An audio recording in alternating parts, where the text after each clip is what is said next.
Hey, look, the reason we're here is Kirill is going to be out for, I guess, what I can describe as a lower body injury, and it'll be week to week.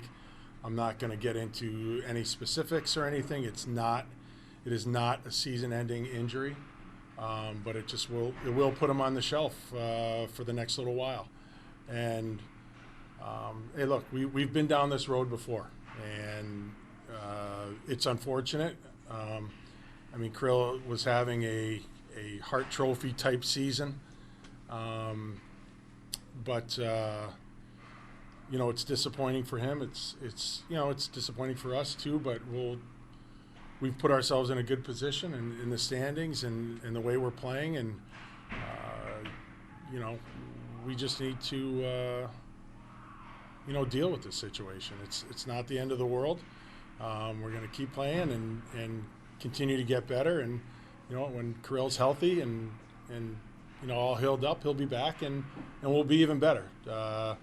Make no bones about it that we're a better hockey team with Kirill in the lineup. There's no arguing that, but this is the reality of professional sports, and like I said, we'll deal with it. We're a good team, especially when we play a certain way, and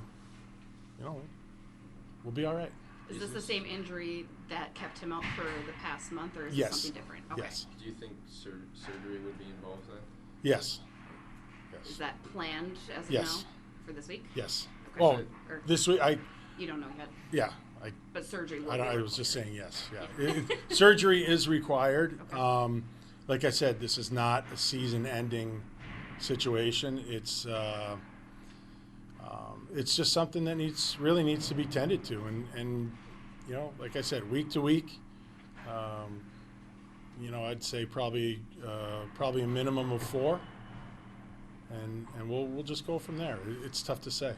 You guys were so. The fact that there is a break for the 4 nations, does that help make Yeah, the I decision? think the timing actually works out well. If there is a silver lining to any of this, that's it. Is that there's pretty much a 2-week break in the season, so that's positive. Is it? I don't want to say frustrating, but you guys were so cautious in making sure this was kind of behind him before he returned. What are the emotions surrounding that? Because then he comes back, gets in 3 games, and here we are. Yeah, look, it's disappointing. You can get mad, you can be sad, you can get frustrated all you want. It doesn't fix it. You just have to handle it. And there's no,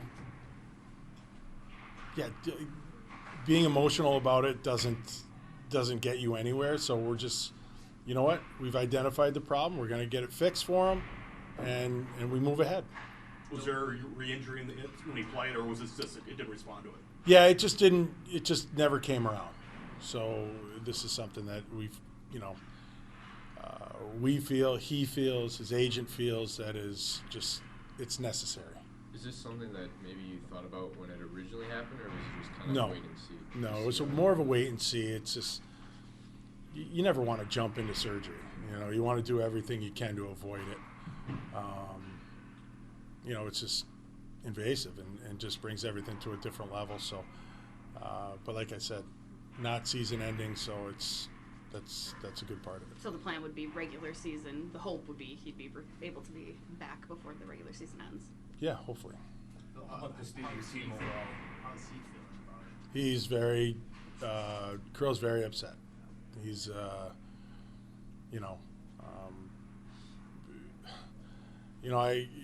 Kirill is such a team-focused guy, and I think with what he has, he knows he could probably get by in games and try to help the team, but he doesn't like it. Just him at 60% is better than most players in the league, but he wants to be 100% and help us play as long as we can this year, and I agree with him, and I don't think it's the best thing for a player to try to gut it out in this situation, because I think you leave yourself open to other injuries. So I think the best thing to do is to shut him down right now for a little while, fix the problem, and then get him back at 100%. How about the state of your team overall, Bill? Now 50 games in, how do you assess where things are at? Well, like I said, I think we played so well for the first, 40 games, 35 games. Put ourselves in a really good spot.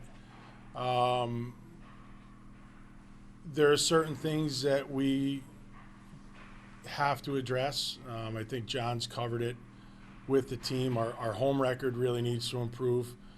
We're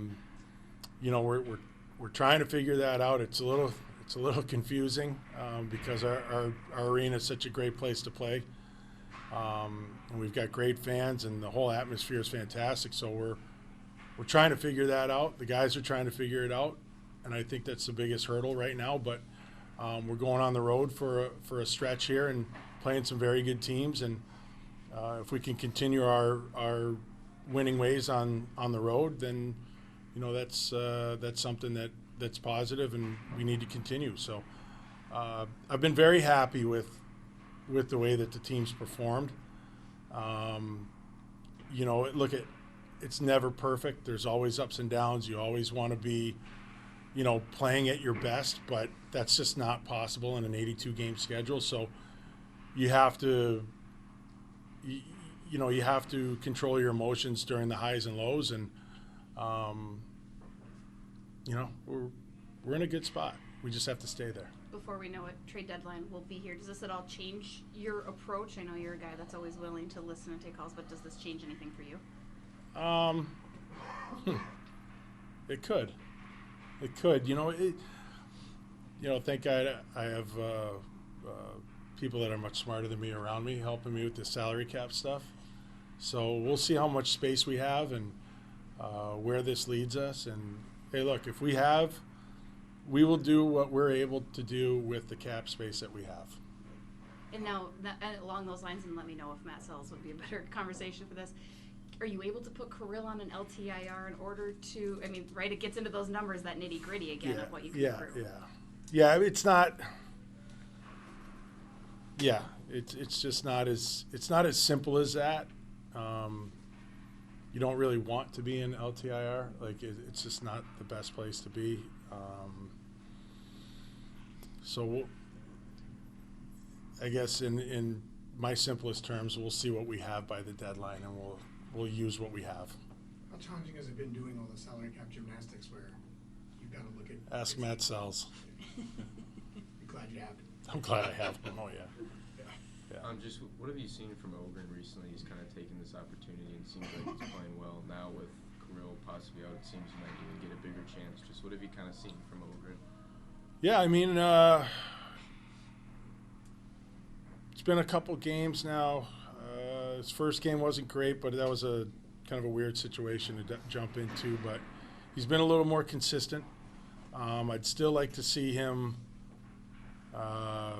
play a little more free.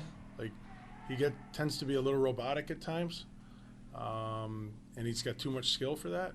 So I'd like to see him use his speed a little bit more, get in better scoring areas. But he's responsible in the D zone. He's a responsible player at a young age, which we like. We always want them to score more, but then we also want them to be responsible defensively. So we're kind of choosy and picky, but I think overall he's done well, and I think there's another level that he can get to. I know Johansson, Brody, and Warren out there, but do you have any updates on either of them? Have they started skating alone there? Yeah, I know JoJo's tried it. They're close, but not on this road trip. Not on the road trip. Yeah. Anything else for Billy? Thanks, everybody. Appreciate it. Thanks.